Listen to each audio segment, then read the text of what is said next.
what causes grammatical mistakes. Okay, why do we make grammatical errors? And it is very easy to say that we were not taught grammar properly in school, or all of those things didn't happen. It's very easy to make those kinds of statements. But before getting into that zone, let us look at something.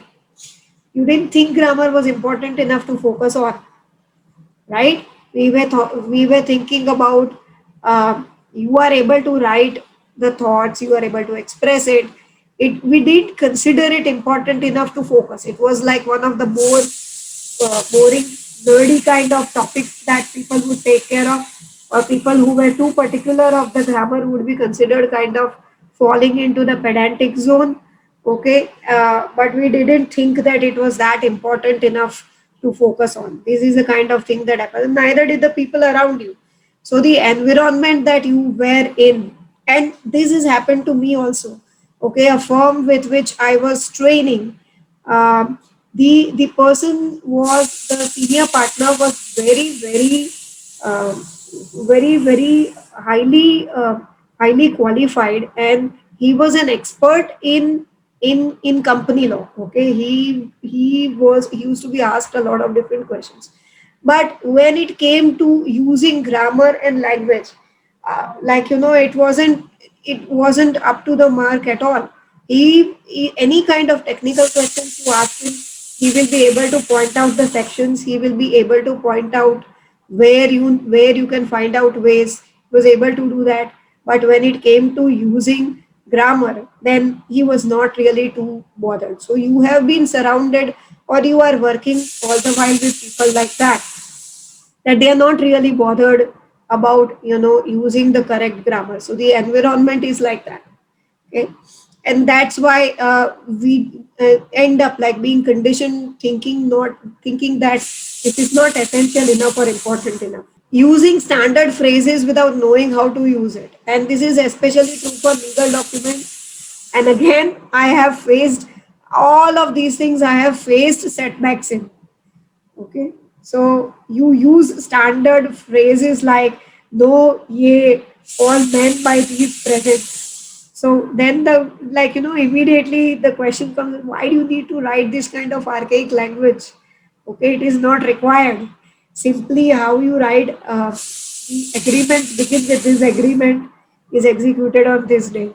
Okay, so no, yeah, all men presence. This is something that is used in power of attorneys.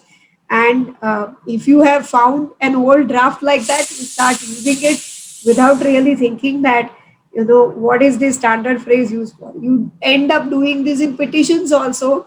You end up putting things, for example, in resolutions everywhere, you will find this kind of statements, and to do all acts, deeds, things, okay, as may be necessary in order to execute or give effect to this resolution. You find like standard language like this being used sometimes without putting much thought into whether this is required or not. And because you have this practice of using the standard phrases, without knowing the right way to use it, or without knowing whether it is applicable to your case, you will end up just copying that phrase and putting it there.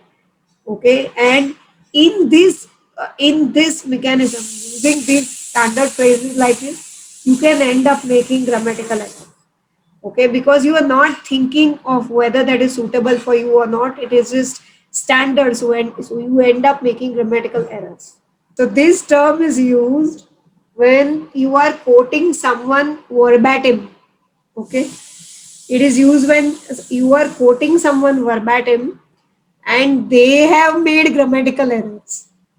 Okay, so for example, my stand is this. This is what someone was saying, and you put it in quotation marks.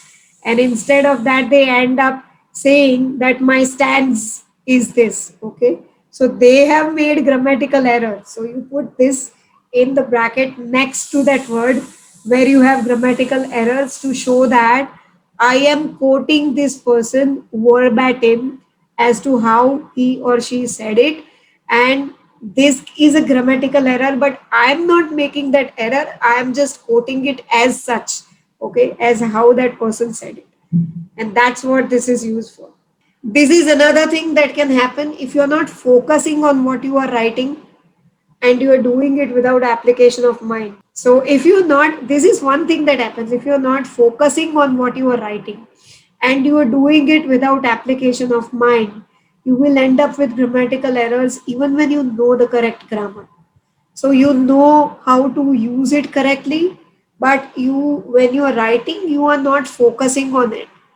Okay, and you are doing that without application of mind at that point of time.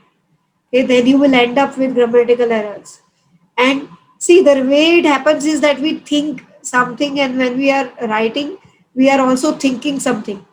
Okay, so now if your thoughts are running a lot faster than your fingers on the keyboard, okay, because thoughts can obviously run much faster and the fingers on the keyboard don't run as fast. I had a manager like this. No one could really understand her emails properly because always it will happen that she will be thinking too fast and she will not be able to keep up with the typing, and the emails that people will receive will be like, incomprehensible. You couldn't understand what she meant to say because this is what will happen. There will be no grammar, no language, nothing. Okay, because the thoughts are running too fast and your fingers can't keep up with that, and you are not applying the mind. Okay, that can also happen that if it is coming, you are doing it like in a very mechanical manner and just reviewing, like reviewing especially can land you in this situation that you review it, you are reading it, but you are not exactly focusing on what you are reading. Okay, comprehending, you're not trying to understand, you're not trying to understand the implication of what you're reading. Okay, and you will end up making errors with that. Using short forms of phrases on social media, we always kind of do that. How that is harmful? Using chat language, you start to use unconsciously, you can end up using chat language or social media language in formal communication, and that can become that can become a problem that you do. Okay, I remember particularly once that tagging someone. Okay, you are tagging someone on the WhatsApp, and the person had in their WhatsApp name lots of different icons. Okay, and I ended up tagging that person, and when I tagged that person, it was red with a lots of icons. So the kind of message it threw up was unbelievable. Like, you couldn't get it. So you can't use these kinds of things. We had to tell the the student concerned, the intern concerned, that you cannot put this kind of emojis in your WhatsApp WhatsApp name. And because if someone tags you, this is how it's going to be read.